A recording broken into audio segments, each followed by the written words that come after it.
Testosteroni ko'p insonlar tepakali bo'ladi deyishadi. Shu narsa haqida ma'lumot berib o'taman. Ungacha bitta like bosib qo'ying. Shunaqa narsa borki, o'sha tepakali insonlarning testosteroni ko'p degan xalqda shunaqa qarash bor. Aslida bu noto'g'ri. Qanaqaki, tepakali insonlar bu genetik o'tadi. Erkaklar haqida gapiryapman. Ayollarda testosteron ko'p bo'lsa bo'lishi mumkin. Erkaklarda nasliy moyillik, ya'ni ota tomon yoki ona tomonda kimdadir, o'sha amaki tog'alar kimdadir o'sha tepakalik bo'lsa, bolasida yoki nevarasida shunaqa holat uchrab turadi. Albatta bu testosteron ko'pligidan emas, testosteron ko'p, o'rtacha yoki deyarli kam bo'lsa ham soch to'kilishi mumkin. Nima uchun? Aynan bosh tepa sohasidagi sochlar testosteronga juda ham sezgir bo'ladi.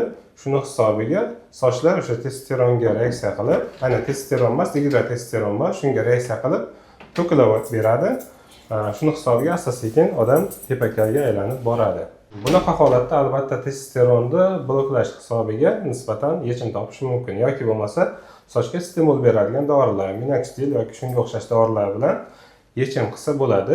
Faqat gem bo'lgani uchun vaqtincha bo'ladi.